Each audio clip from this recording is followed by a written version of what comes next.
Chers collaborateurs, ce message de fin d'année, c'est pour moi l'occasion de vous remercier pour votre accompagnement auprès des personnes que nous accompagnons à domicile ou au sein de nos établissements. Vous êtes en charge de la fraction de la population la plus fragile. Et ce dévouement doit être salué au même titre que l'engagement des personnels de santé au sein des hôpitaux.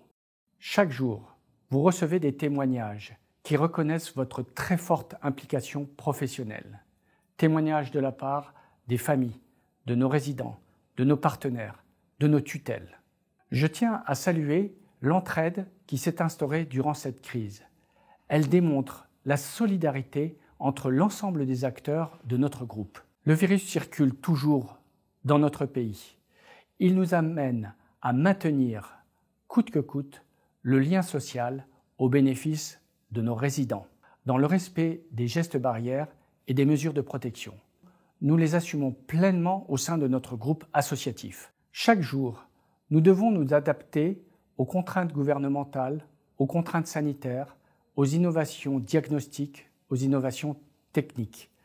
En cela, je tiens à remercier pleinement nos médecins, nos cadres, nos directeurs, nos collaborateurs du siège pour leur engagement et leur professionnalisme aux côtés de nos équipes. Je comprends votre fatigue et votre inquiétude dans cette situation de crise sanitaire.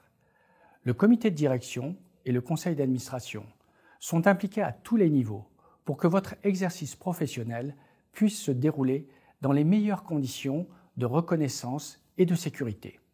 Cette crise nous rend fiers du travail accompli. Nos aînés ont besoin de nous, encore plus en cette période de fin d'année, où les fêtes vont avoir une dimension toute particulière. Chacun d'entre nous, à son niveau, peut apporter du réconfort à nos aînés comme à nos collaborateurs. Notre action au quotidien repose sur la transparence, la confiance et la bienveillance. Je suis personnellement en lien permanent avec les représentants du personnel pour maintenir le dialogue social. Je les remercie.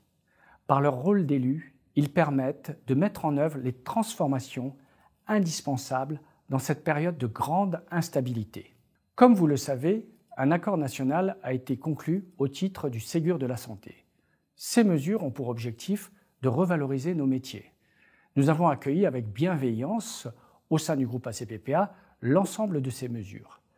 En tant que directeur général, j'ai souhaité prendre une décision unilatérale pour que ces mesures puissent être actives dès le mois de décembre. Néanmoins, ces mesures excluent bon nombre de nos professionnels qui sont pourtant impliqués au quotidien auprès de nos résidents et de nos bénéficiaires. La direction générale, le conseil d'administration déplorent ces mesures d'exclusion nationale. Le groupe ACPPA a décidé de soutenir ces personnels exclus du Ségur en attribuant une prime au mois de décembre 2020. Nous restons tous mobilisés et solidaires autour du même objectif. Nous sortirons renforcés de ces épreuves en donnant encore plus de sens à nos valeurs fondatrices. Un grand merci à toutes et à tous. Je vous souhaite d'excellentes fêtes de fin d'année et surtout, profitez bien de vos proches.